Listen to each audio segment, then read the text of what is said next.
je vais prendre GMC ici. Puis GMC, on penserait qu'il serait ici, à côté de Ford puis Chevrolet.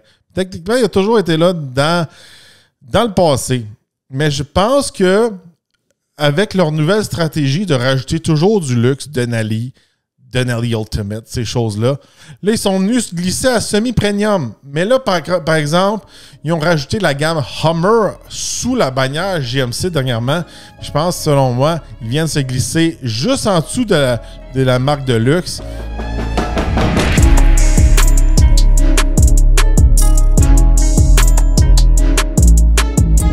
Bienvenue au Torque Podcast. Aujourd'hui, à quel niveau de luxe appartient votre marque automobile? On va se le dire, dans les dernières années, il y a eu des changements. Auparavant, des fois, il y avait une marque de luxe qui était un petit peu plus fancy, puis par le temps, elle est devenue un petit peu moins fancy. Il y a des marques auparavant que c'était une marque à Monsieur Tout-le-Monde. Maintenant, ils offrent plus de luxe. Alors aujourd'hui, je vous ai fait un petit jeu avec vraiment, on appelle ça un tier list en anglais. Puis je vais classer toutes les marques, selon moi, à quel niveau ils appartiennent dans ce fameux tier maker. J'ai fait une séparation de plusieurs tiers qu'on appelle. On part avec exotique. Après ça, il y a ultra de luxe, luxe, premium, semi-premium, marché de masse, aftermarket et des marques qui ont été discontinuées.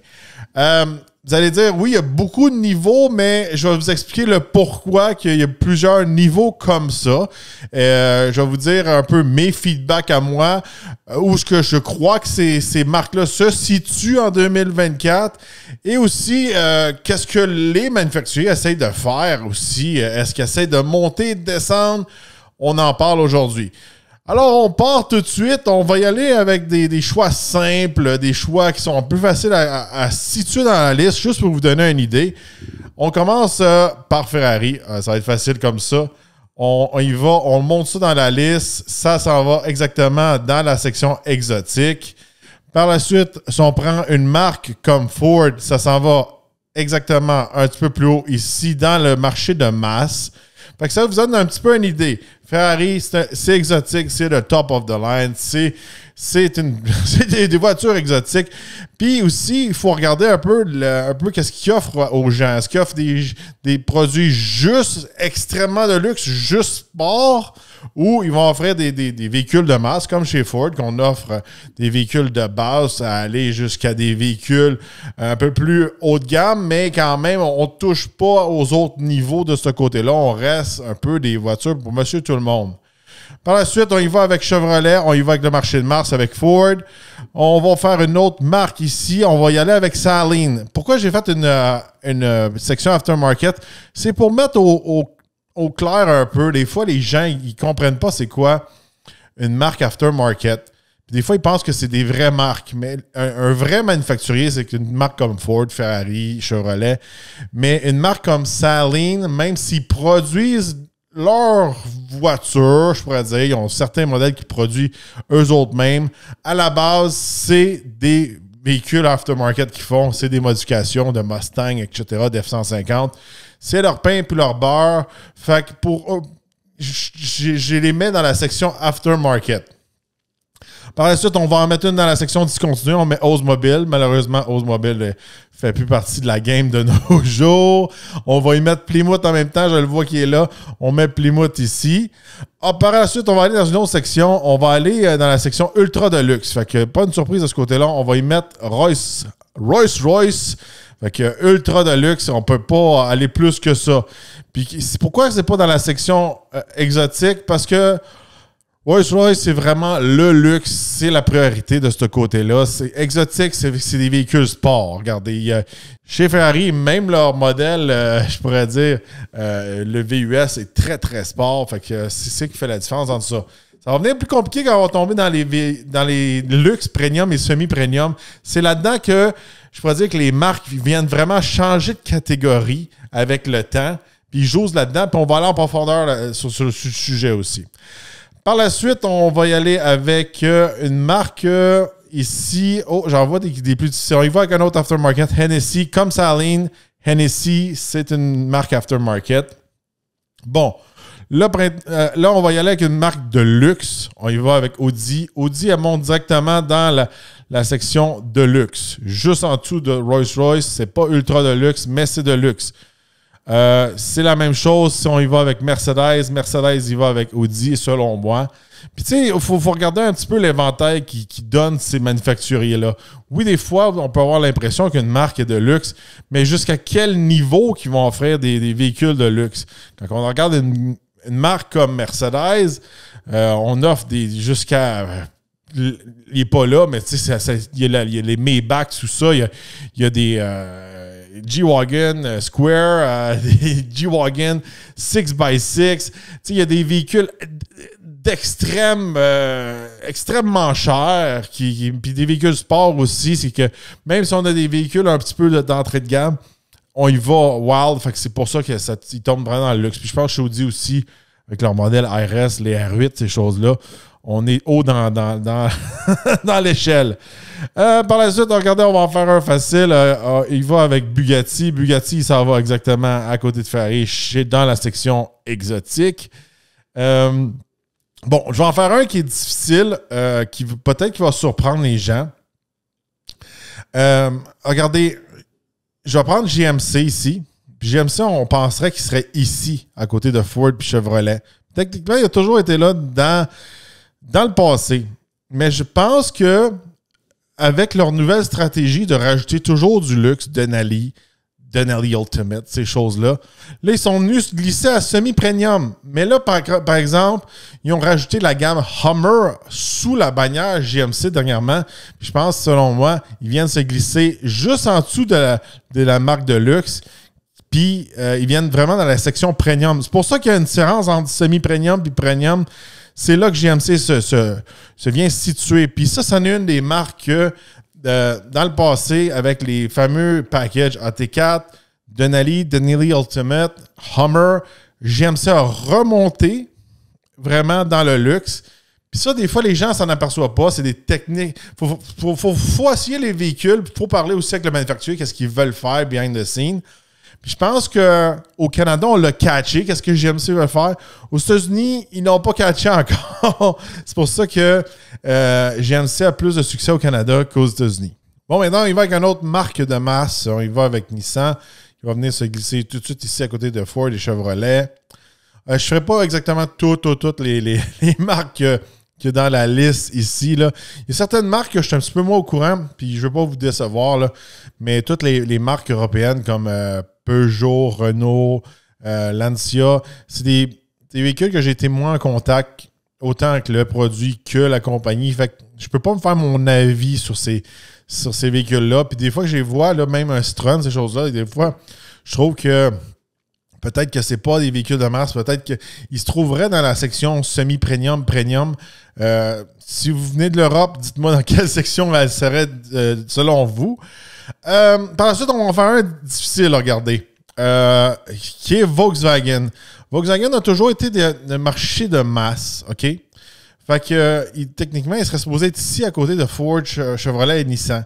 Mais par le passé, à un moment donné, ils se sont glissés ici à Premium, quand ils faisaient la Phaeton, le Touareg, ces choses-là. Puis par la suite, je pense qu'ils ont comme essayé de devenir trop premium, puis ont rabaissé. Là, je pense que Volkswagen a presque rabaissé au niveau marché de masse, mais je vais le mettre semi-premium parce qu'il essaye quand même de rester, je pourrais dire, un petit peu plus différent des autres, je pourrais dire. Pas nécessairement de base, mais je pense que Volkswagen ont une drôle de formule présentement, puis je pense que ça reflète beaucoup aussi dans leur vente. Bon, on continue avec une autre marque de masse. On y va avec la marque Honda. Là, c'est facile, ça vient avec Ford, Chevrolet, Nissan, Honda. Par la suite, on y va avec chez Porsche. Porsche est un petit peu plus difficile, lui, parce que lui, Porsche, je le mettrais ici avec ultra de luxe. Eux autres sont rendus, je pourrais dire c'est toujours une coche au-dessus de luxe que Mercedes, Audi et ces choses-là. C'est un produit qui peut être sport, mais qui est quand même luxueux avec toutes leur berline, leur VUS, ces choses-là. Puis, il y en a beaucoup que vous me direz, ah, ben là, ça serait peut-être dans la section exotique. Mais à cause qu'ils ont tellement un gros inventaire maintenant avec le Macan, puis tout ça, puis la Boxer. Fait que, on retrouve pas des modèles comme ça chez Ferrari ou chez Bugatti. Fait que c'est pour ça qu'il reste là, je pourrais dire, ultra de luxe. On continue dans la liste. Un qui est quand même difficile, je pourrais dire, Maserati. Lui aussi, il vient se glisser à côté de chez Porsche. Puis même là, j'aurais tendance à le mettre dans la section de luxe. T'sais, ils ont fait tellement des modèles que ça l'a un peu affecté leur image. Je trouve qu'ils ont baissé d'une coche dans les dernières années. J'espère qu'ils vont remonter parce que techniquement, Maserati, ça devrait être une marque qui était exotique auparavant. Je pense que ça ne l'est plus. Je pense pas que ça a sa place à côté des Rolls-Royce puis des Porsche. Fait qu'on on y met là dans la section de luxe. Je pense qu'elle est bien positionnée de ce côté-là. On y va maintenant avec Lexus. Avec Lexus, lui, il va être exactement dans la section premium. Je pense que en général, Lexus, oui, peut jouer dans la cour des grands avec les Mercedes, Audi, ces choses-là. Mais ils font plus vraiment des modèles super exotiques qui font une coche de plus, je pourrais dire, qui pourraient... Qui dérape carrément là, dans la section. Comme je disais tantôt, des R8, ces choses-là. Il manque des véhicules extrêmement chers pour être dans l'autre section. Par la suite, on y va avec Acura. Acura, je trouve que c'est une marque celle-là, c'en est un qui est dur. Parce que je trouve que chez Acura, mon avis à moi, c'est une marque, là, ça va choquer ceux qui aiment l'Acura, c'est une marque semi-premium. C'est pas une marque qui est premium. C'est juste au-dessus. C'est pas un de masse, c'est plus de luxe. Mais encore là, qu'est-ce qu'on offre chez Acura? C'est limité. Ça ressemble beaucoup aux produits qu'on trouve chez Honda en général. On a quand même des véhicules d'entrée de gamme avec l'Integra, ces choses-là. Fait que ça, c'en est un que je trouve qu'Acura, il y a de la difficulté à avoir son identité, puis il va toujours jouer dans cette section-là en montant puis en descendant dans cette section. Par la suite, regardez, un que j'aurais mis dans la section sûrement de luxe ou même premium, c'est Alfa Romeo, puis le badge, je veux en dire long, mais moi, présentement, avec mon expérience que j'ai eue dernièrement, avec les produits Alfa Romeo, le Tonale, le Stelvio, la Giulia, ces choses-là, c'est plate, je le mets dans la section semi-premium. Je pense que présentement, chez Alfa Romeo, ils veulent juste vendre des Tonale, puis c'est plus qu'est-ce que c'était auparavant. Puis je trouve que chez Alfa Romeo, on est en train de diluer un peu la marque, à mon avis, à moi. On y va avec un autre semi-premium encore. Chez Infiniti, regardez, c'est plate. Je vois ça comme une marque comme chez Acura, puis même peut-être presque en dessous de chez Acura. Chez Infiniti, il ne se passe pas grand-chose présentement. Là. Puis normalement, s'il y aurait moindrement des bons modèles, des choses qui sortent plus, des Infiniti présentement, c'est des Nissan Fancy. Il n'y a pas grand-chose d'extraordinaire là, présentement. Je sais qu'ils vont s'améliorer, ça vient avec des nouveaux modèles, mais présentement, c'est pas le top du top, je pourrais dire, de ce côté-là. On y va avec un autre de masse, on y va avec Toyota. Toyota vient se loger avec Ford, Chevrolet, Nissan et Honda. Par la suite, on y va avec une autre marque aftermarket, Shelby. Je vous rappelle que chez Shelby, ça reste du aftermarket. C'est similaire à NSI et Saleen. De ce côté-là, il n'y a pas de miracle à faire. On y va après ça avec Dodge. Dodge, ça va dans le marché de masse facilement de ce côté-là. On y vient glisser aussi Hyundai. Là, je vais juste mettre ça au clair. Hyundai, ça vient de plus en plus fancy. Mais par contre, on m'a toujours dit que Kia était la version de luxe un peu d'un Hyundai. Il y en a qui vont dire que c'est Genesis. Mais qu'est-ce que je m'ai fait expliquer, moi, souvent, c'était Hyundai, Kia, Genesis. Alors, c'est pour ça que je vais glisser de justesse Kia dans le semi-premium. Il mériterait sa place dans le marché de masse, mais c'est juste que pour faire la différence entre Hyundai et Kia, puis où est-ce qu'ils s'en vont, puis comment qu'ils... À un moment donné, ils faisaient la Stinger. Je sais qu'ils ne la font plus là, présentement, mais quand j'ai fait des tours dans la EV6, le EV9, ces choses-là, c'était toujours je pourrais dire, un petit peu plus haut dans l'échelle à comparer d'un Hyundai. C'est comme ça que je le vois, à mon avis, à moi. Bon, il va avec une autre marque qui est discontinuée chez Mercury. Fait qu'on le met dans les marques qui ont disparu avec le temps. C'est un petit peu dommage. On y va avec un petit peu quelque chose d'excitant. McLaren, ça s'en va dans l'exotique. Chez McLaren, il y a pas mal juste des voitures sport. Même chose pour Koenigsegg. Il va avec une Koenigsegg. Même là, Koenigsegg. Tu sais, même, je pense, Koenigsegg puis Bugatti devraient être dans les super exotiques, là, je pourrais dire, mais on ne fera pas 10 000, je pourrais dire, étapes dans notre schéma aujourd'hui. On va mettre Eagle ici dans les marques qui sont discontinuées. On y continue avec une autre marque super fancy, super exotique. On y va avec Pagani, on y met dans la section exotique. Par la suite, on y va avec Jeep. Jeep, c'est un petit peu dur à sélectionner parce que on pensait que c'est un marché de masse, mais c'est un semi-premium, presque premium. Surtout avec leur Wagoneer, ces choses-là. Il touche, je pourrais dire Jeep, là, il touche au premium maintenant. Là. Je vous rappelle qu'ils voulaient mettre la marque Wagoneer à part, mais je pourrais dire que là, je pense qu'ils l'ont réintégré avec leur concept, où ce qu'ils s'en vont, comment que ça coûte un Jeep Pasteur. Ça s'en vient vraiment une marque premium, un peu comme GMC à mon avis à moi, surtout avec tout leur Wagoneer, Grand Wagoneer, ces choses-là, puis qu'est-ce qui s'en viennent dans le futur. Je pense que c'est là qu'ils veulent se positionner, puis qu'ils s'en vont dans cette direction-là. On va se le dire, quand j'essaie un Jeep à 91 000 $, c'est quand même premium à mon avis à moi. On va avec Ram. Ram, on le met ici dans le marché de masse avec les autres. Par la suite, on a le Pontiac qui est disparu. Pontiac qui est plus disponible dans notre marché. On y emmène un ami, Suzuki, qui est plus disponible ici aussi. C'est des bons petits véhicules quand même, Suzuki.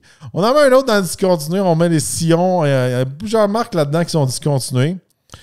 Ici, je vois Homer. Là. Tu sais, Homer, je vais aller le mettre avec son ami GMC ici. Là. Fait que ça va venir faire l'ensemble ensemble. Ils sont ensemble maintenant, eux autres. Fait que Homer était dans le temps ultra de luxe, même exotique, à mon avis, à moi. C'est pour ça que ça a vraiment remonté la marque GMC. On va en faire un difficile. J'en vois 2-3 qui sont difficiles ici. Là. Buick. Buick, là, eux autres, c'est semi-premium, à mon avis, à moi. Ils pourraient être premium, mais ils ont tellement des petits modèles abordables maintenant que je pourrais dire que ça le descend un peu dans sa gamme. C'est plus juste des grosses autos de luxe chez Buick. Là. C'est là que ça va. Bon, parlant de Buick, on va rajouter Cadillac. Cadillac, lui, va venir ici, dans Premium, Luxe. Ouh, il est difficile, celui-là. Je vais le mettre dans Deluxe Cadillac parce qu'ils ont sorti le Stellantis, là, que lui, il vaut comme 300 000 $.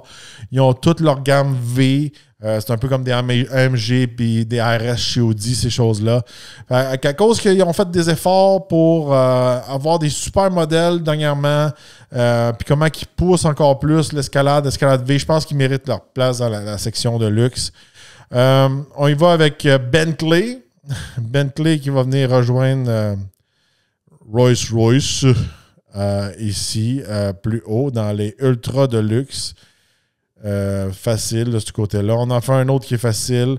Lamborghini. On va le mettre dans la section exotique, juste ici. Et par la suite, on y va avec un autre qui est difficile. Subaru, souvent, quand je vois ces fameuses... Il y en a d'autres qui font des sections comme ça. Puis là, c'est la section à ma sauce à moi. Mais souvent, ils mettent Subaru même pas dans les marchés de masse, même s'ils offrent quelque chose pour les marchés de masse. Mais à cause qu'ils offrent la traction intégrale, ils en offrent tout le temps un petit peu plus. Ils n'ont jamais vraiment un modèle full de base, 2 roues motrices, ces choses-là. Il vient se glisser en semi-premium, puis c'est une marque un petit peu plus lifestyle. Un autre que c'est la semaine passée puis cette semaine qu'on a à l'essai, on a du Mazda. Mazda, dans le passé, je l'aurais mis dans le marché de masse facilement. Mais là, présentement, après avoir essayé les Mazda de nouvelle génération, ils se glissent facilement dans le semi-premium. Puis on dirait que Mazda veut se glisser presque dans la section premium. Ça, c'en est un qui bouge dernièrement. Puis je suis très surpris. Je suis très content de les avoir à l'essai. Par la suite, on y va avec Volvo. Volvo, moi, je pense qu'il va se tenir ici dans la section premium, juste sous la section de luxe. Oui, on pourrait le considérer dans la section de luxe, mais encore là, ils vont jamais dans des excès de super modèles, tout ça, mais ça reste une bonne marque quand même premium. Par la suite, on y va avec BMW. BMW vient se glisser facilement à côté de ses amis Mercedes, Audi et tout ça. On va le mettre à côté. Pas séparer les trois amis dans la section de luxe. Par la suite, on y va avec Mini. Mini qui est c'est un autre qui est dur, lui, mais on va le mettre dans la section premium, juste sous BMW. Tiens, on va le mettre ensemble, juste en dessous. C'est premium, mais c'est pas de luxe comme BMW. Ça, c'est clair de cette façon-là. Par la suite, on y va avec Saturn qui est disparu. Saturn qui est disparu. Mitsubishi, on va le mettre dans le marché de masse, qui offre des modèles d'entrée de gamme extrêmement pas chers de ce côté-là. Un qui est difficile ici, je joue à Lincoln. J'ai toujours été fan de Lincoln, mais comment je pourrais dire? Lincoln, il devrait avoir sa place techniquement ici dans le luxe.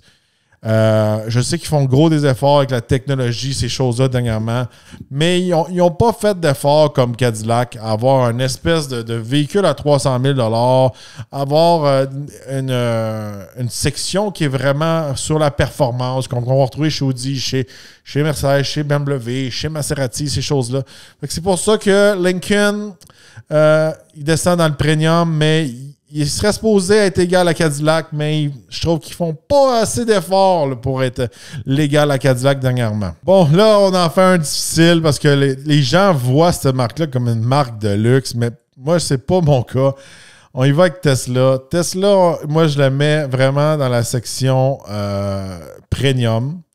Je pense pas qu'il offre du luxe comme un Mercedes, un BMW, ces choses-là. À mon avis, à moi, c'est un premium. Puis, il offre de plus en plus des véhicules d'entrée de gamme. Peut-être que quand ils vont sortir leur véhicule, là, leur fameux Speedster, là, celui qui est plus sport, peut-être qu'ils vont pouvoir monter de coche. Mais à mon avis, à moi, Tesla, c'est pas synonyme de luxe comme les marques qu'on retrouve ici dans le schéma. Par la suite, on y va avec Land Rover. Land Rover qui reste quand même assez haut. Là. On y va avec luxe facilement. Regardez, pour aller chez Land Rover, ça prend quand même des moyens. Il ne faut pas être cassé. C'est un véhicule de luxe facilement de ce côté-là. On y va avec Saab, que j'aime beaucoup, qui a été discontinué. C'était vraiment des véhicules assez originaux. Les Saab, ça le fun de ce côté-là. Il va avec Jaguar. Ben là, Jaguar, c'est difficile. On l'envoie avec son ami Land Rover. Là. Mais je pense que chez Jaguar, présentement, là, ils sont en train de descendre dans le premium, même s'ils ont un prix de luxe. De plus en plus, ils ont de moins en moins de trucs excitants à vendre de ce côté-là. Celui-là, ça reste à déterminer un peu. Par la suite, ici, on a... ça, c'est une marque discontinuée, American. On met ça là, ici. On a un beau Aston Martin. On va venir à mettre Aston Martin dans les... Aston Martin. Attends une minute. Ultra de luxe ou exotique? C'est exotique. Je le mets exotique. C'est avec la Valkyrie, toutes ces choses-là. Là, c'est exotique de ce côté-là, facilement. Par la suite, regardez, il ne reste plus tellement de marques. Un qui est difficile ici, Chrysler. Chrysler, là, il serait supposé être un semi-premium. Ou premium facilement. Je le mets dans le marché de masse parce que là, ils n'ont plus rien. Ils ont rien que des minivans. C'est marché de masse facilement. Mais techniquement, eux autres seraient supposés être dans semi-premium, même premium. Mais là, présentement, qu'est-ce qu'ils offrent? C'est juste des minivans, puis tout est discontinué. Fait qu'on le met là.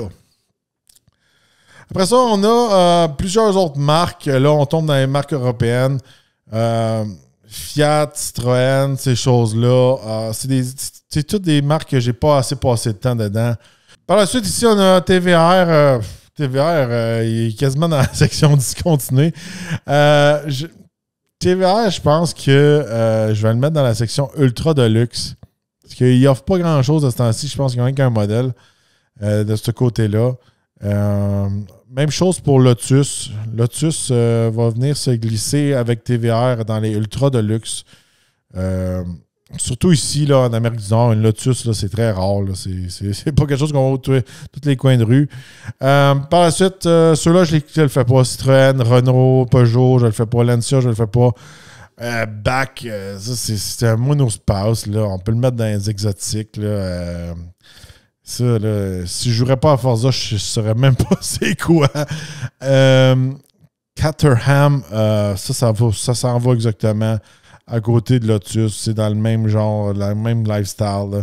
Ça, c'est les petites voitures qui sont vraiment faites pour la track. Là. C'est une marque vraiment anglaise. On les voit souvent dans le Grand Tour ou dans le Top Gear dans le temps. Bon, le reste, regardez, Opel, Smart. Smart, ça existe encore en Europe? Ici, il y en a de moins en moins. Smart, on peut le mettre dans la section Premium. Mais même là, c'est comme un semi-premium. Mais bon, je pense qu'il y en a plus ici, des Smart en Amérique du Nord. Puis par la suite, on y va avec Ariel. Ariel, ben, ça s'en va un peu dans la même section qu'avec Lotus puis Caterham. Le reste, regardez, Fiat, Abarth, Opel, ces choses-là, on reste dans des marques vraiment européennes. Ça, j'ai pas assez d'expérience avec ça. Mais bon, aujourd'hui, là, ça, c'est un petit peu mon tier maker automobile, je peux vous dire. Puis, quand on est dans la section exotique, on reste là. Ultra de luxe, on reste là. C'est vraiment la fameuse section, je vous parle, là, de luxe premium puis semi-premium, que ça joue beaucoup de ce temps-ci. Des marques comme Mazda qui s'améliorent beaucoup à offrir de plus en plus de luxe. Même là, je pourrais dire que le logo n'a pas autant d'impact qu'un Acura ou un Infiniti, mais quand on est à l'intérieur, on retrouve beaucoup de qualité, beaucoup de fonctions de luxe, ces choses-là. Même chose chez Kia, on va retrouver plus de technologie dans un Kia que dans un Infiniti ou un Acura, ces choses-là. Alfa Romeo qui est là dans le semi-premium, comme je vous dis, ça dégringole. C'est plus qu'est-ce que c'était. Lui, il vit sur leur badge. Puis Volkswagen, je voudrais vous dire, là, il est à ça. Là, il est à un grain de sel là, de descendre dans le marché de masse. Même là, de plus en plus, ils enlèvent tous leurs modèles excitants. Je passe bien à y repenser. Là, lui, je le switch. Je vais le switcher dans... lui, il a vraiment dégringolé. Là. Il était rendu à premium solide, là, puis il a tombé à marché de masse. Là. Fait que vous voyez, je suis encore pas sûr pour certains modèles. Il y en a qu'on peut monter, il y en a qu'on peut descendre, mais je pense que ma liste est quand même solide de ce côté-là. Il y a des modèles que, des fois, on les voit d'une certaine manière, puis peut-être que c'est pas exactement qu'est-ce que c'est ou c'était. Il y a des marques là, comme GMC qui essaient d'être de plus en plus fancy, comme je vous dis. Là, j'ai plusieurs camions en haut de 100 000 des camions à AEV à 140 000, des Hummer qui se vendent des prix de 150 200 000. De ce côté-là, c'est facilement dans ils ont monté leur gamme. Puis des fois, on n'est pas au courant parce qu'on est habitué avec l'ancienne image. Encore une fois, si on regarde l'ancienne image d'un Mazda ou d'un Kia, ces choses-là, ben c'est pas nécessairement qu'est-ce qu'on retrouve aujourd'hui. Mais il y a d'autres marques comme Acura, je pourrais dire que peut-être qu'ils pourraient être dans le premium, mais ils ont toujours offert comme des petits modèles comme l'Integra, ces choses-là, des espèces de Civic déguisés que je trouve que ça les descend un petit peu. Puis j'ai toujours trouvé que la clientèle qui était chez Acura ou chez Infiniti n'était pas la même qu'on retrouve chez Audi, puis chez Mercedes, puis chez BMW. Puis ça, c'est mon feeling que je vous dis en général. Peut-être que pour vous, ça peut être une insulte ou pour vous, vous allez être content, peu importe. mais c'est juste avoir fait le vibe, d'avoir passé beaucoup de temps dans les salons de l'auto, avoir parlé avec les gens, qu'est-ce qu'ils voulaient, ces choses-là. Puis tu sais, je vais vous dire, je vais être franc avec vous, là, moi, j'ai travaillé chez Volkswagen dans le temps qu'on avait les Touareg, la Phaeton, qu'on avait toutes les super Volkswagen que j'appelle. Puis, après ça, j'ai travaillé chez Ford. C'était pas la même clientèle. C'était une clientèle qui, je veux pas, qui se pensait meilleur, plus fancy que chez Ford, puis qui voulait quelque chose de plus qu'un Focus ou un Fusion. Ça, je l'ai vraiment retrouvé dans mon expérience, dans le feedback des gens, ces choses-là. Puis on revient encore dans la fameuse section premium. Regardez, je pense que chez Stellantis, chez Chrysler, on a remonté la marque Jeep pour qu'elle vienne un peu glisser un peu avec GMC, ces choses-là. Ça, c'est des marques que présentement, ils essaient de monter leur marque là, de plus en plus. Puis si on regarde d'à côté chez Volvo, eux autres, il n'est pas là, mais si on aurait eu Polestar, bien Polestar aurait été dans la section de luxe. Juste une coche au-dessus de Volvo pour offrir un autre produit différent. Même là, ouais, ils ont eu on va voir leur prochain modèle qui vont sortir. C'est sûr que c'est tout 100% électrique. Ils ont sorti un super modèle à un moment donné qui coûtait très cher. Là. La Polestar 1, je pense, c'était ça, la Polestar 1. Elle est quand même chère. Fait que de ce côté-là, c'est juste pour vous dire que dans le marché automobile, présentement, il y en a qui, des fois, qui veulent monter dans cette fameuse échelle-là. Des fois, il y en a qui veulent descendre. Puis, il faut faire attention. Je pense qu'à un moment donné, comme je disais, Volkswagen a trop monté. Il était trop proche de Audi, surtout quand ils ont un manufacturier qui est comme dans la même marque, qui partage les mêmes modèles, ces choses-là. Il ne faut pas qu'il soit trop proche de un puis de l'autre. C'est important de faire une différence entre les marques. Fait que je pense que tout le monde fait quand même la différence entre un Audi et un Volkswagen présentement. Mais c'est pas tout le monde qui va faire la différence entre un GMC et un Chevrolet. Puis ils ne comprennent pas des fois où est-ce qu'ils s'en vont, la vision des gens ou les produits qu'ils offrent en général dans l'ensemble de leur marque. Puis aussi, des fois, la vision marketing n'est pas nécessairement qu'est-ce qu'on retrouve vraiment comme expérience. En gros. Fait que ça, c'est ma liste. Dites-moi, selon vous, est-ce qu'il y a des marques que vous auriez peut-être mis un peu plus haut, un peu plus bas? J'ai-tu oublié des marques? Sûrement. J'ai pris la liste qu'ils m'ont donnée sur le site Internet. Qu'est-ce que vous pensez de cette fameuse échelle de marque-là? Est-ce que c'est pour vous, c'est exemplaire du marché? Ou pour vous, telle marque, c'est telle marque, puis ça dépend du modèle, ces choses-là. Moi, j'y vais un peu dans l'ensemble, comme je vous dis, du plus cheap au plus dispendieux qu'il peut y avoir dans la marque.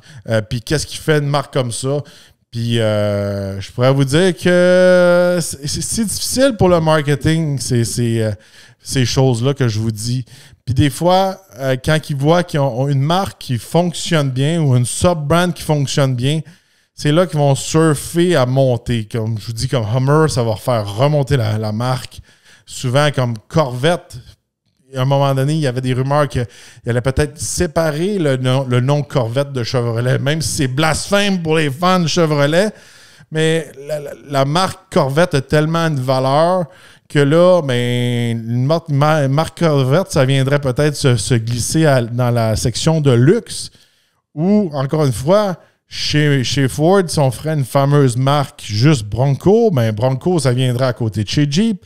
Si on ferait une fameuse marque Mustang, je pense que Mustang serait facilement dans Premium ou Semi-Premium. C'est pour ça que je vous dis ces choses-là des fois.